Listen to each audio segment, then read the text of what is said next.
first time in over 60 years, we have fragments of a biblical book.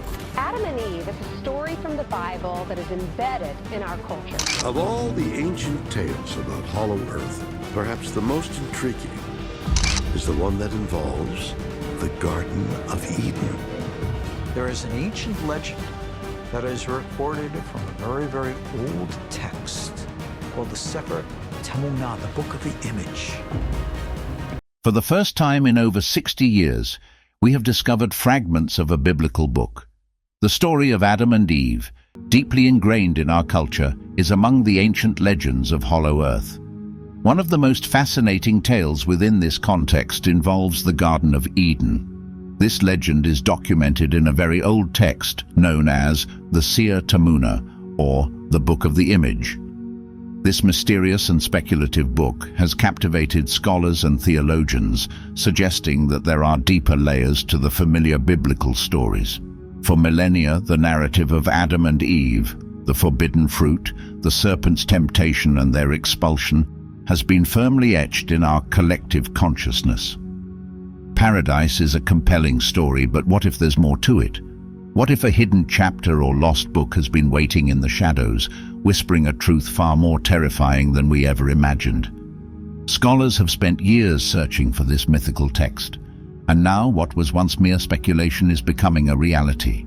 Archaeologists claim to have unearthed the genuine article, but what they've found is anything but comforting. Join us as we delve into a narrative that promises to make you question everything you thought you knew. This discovery has the potential to reshape our understanding of early biblical history, revealing ancient beliefs and practices that have long been forgotten. The books of Adam and Eve, found in the Egyptian tomb of Tutankhamun and published in 1926, are among the oldest texts we have, dating back to the dawn of Christianity. This book, now heading for auction, explores the lives of the famous Genesis characters after their expulsion from the Garden of Eden. Despite debates over the dates and authenticity of these texts, they reveal an underlying set of prehistoric beliefs. Known in Greek as the Apocalypse of Moses, this book was likely encountered by Paul, as it's mentioned in 2 Corinthians. This connection provides a fascinating link between various traditions and interpretations of these foundational stories. The original story was presented as a revelation to Moses, and while the exact date of its creation is unknown, scholars generally agree it was written in the 1st century CE in a Semitic language, though it may have been told long before being recorded. Primary Latin textual sources for this work date from the 9th, 10th, and 12th centuries. Its history has not been well documented because it was initially considered pseudepigraphical, a collection of biblically inspired but fictitious texts. This book was excluded from the Holy Bible compilation due to its stigma, but despite being labeled pseudepigraphical, it provides valuable context and insight into historical events. The book represents an oral history passed down through generations, bridging the gap between the creation of the first humans and the moment it was recorded. As we explore further, we uncover a rich tapestry of myths and legends that have influenced religious thought for centuries. The Book of Adam and Eve is said to be a written account of what happened after Adam and Eve were expelled from the Garden of Eden. It's also known as the conflict of Adam and Eve with Satan. According to this text, Satan convinced Adam and Eve that the forbidden fruit was actually good for them and that God was withholding it out of mistrust. This book is believed to have been authored by an unidentified Egyptian who originally wrote it in Arabic. It was later translated into Ethiopian as it traveled south. Although the exact date of its composition is unknown, many scholars believe it was written decades before the birth of Jesus. The book was first published in English in the 19th century, and its historical journey highlights its cultural and religious significance across various regions and eras. The narrative is split into 2 books. The first book describes Adam and Eve's escape from Eden and the temptations they faced from Satan. It goes on to reveal that Cain and Abel had twin sisters, and Cain killed Abel out of jealousy, as he was in love with Abel's twin, Lulua. Cain's parents wanted him to marry Abel's twin, leading to this tragic outcome. The second book covers the history of the patriarchs before the flood. It tells how Seth's descendants lived on Mount Hermon until they were tempted by the daughters of Cain to come down from the mountain. This led them to fall from grace and lose God's favor. The book also details Cain's death at the hands of Lamech the blind and the lives of the other patriarchs up to Noah's birth. This intricate narrative explores the moral and spiritual struggles of early humanity, providing deep insights into the human condition. In the first book, the serpent, who has been punished, attempts to kill Adam and Eve but is thwarted by God. God punishes the serpent further by making it mute and banishing it to India.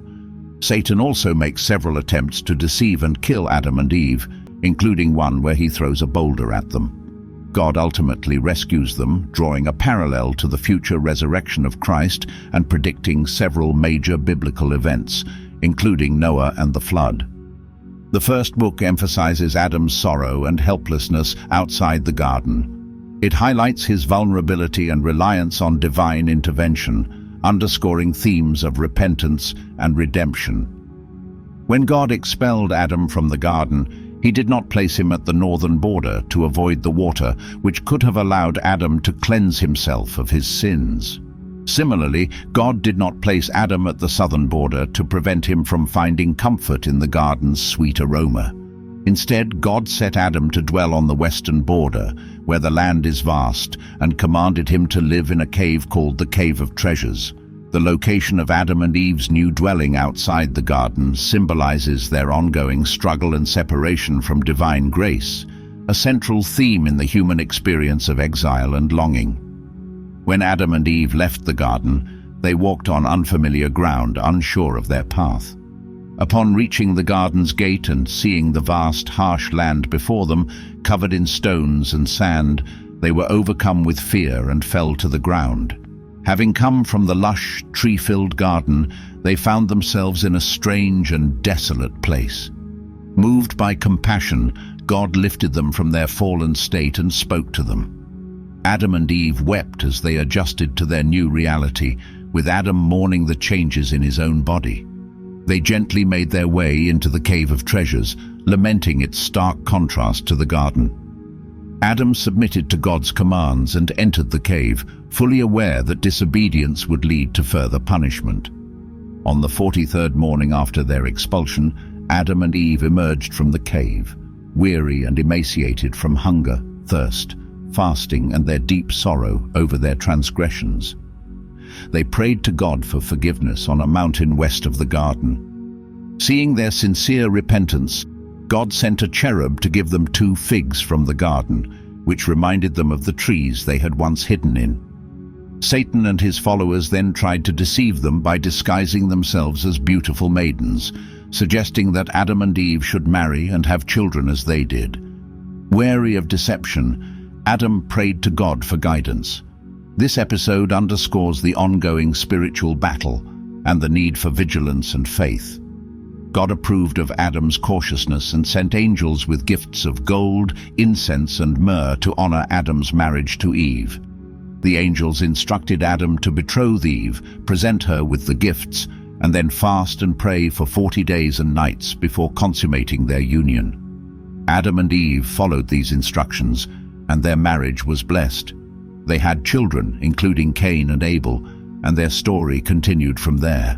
The trials and blessings of Adam and Eve's story highlight the sanctity and importance of their marriage and the ritualistic preparations involved. This divine endorsement underscores the special nature of their union. The Book of Adam and Eve offers a significant contrast to the Book of Genesis, providing a different viewpoint on creation, the fall, and human nature. While Genesis, central to Judaism and Christianity, presents a grand and orderly account of creation and emphasizes humanity's unique role, the Book of Adam and Eve delves more into psychological aspects, introducing themes of shame and suffering. This alternative narrative deepens our understanding of these foundational stories, adding layers of complexity and nuance. Both accounts serve as cautionary tales about the consequences of disobedience and the intricacies of human nature. They have sparked theological debates and shaped interpretations of human nature, morality, and our relationship with the divine. As we reflect on these ancient texts, we are reminded of their lasting impact and relevance to modern issues of faith, ethics, and the human experience. We hope you found this exploration enlightening. If you did, please like this video and share it with your friends. Feel free to share your thoughts in the comments below, and don't forget to subscribe to our channel for more informative and engaging content. Thank you for watching, and see you next time.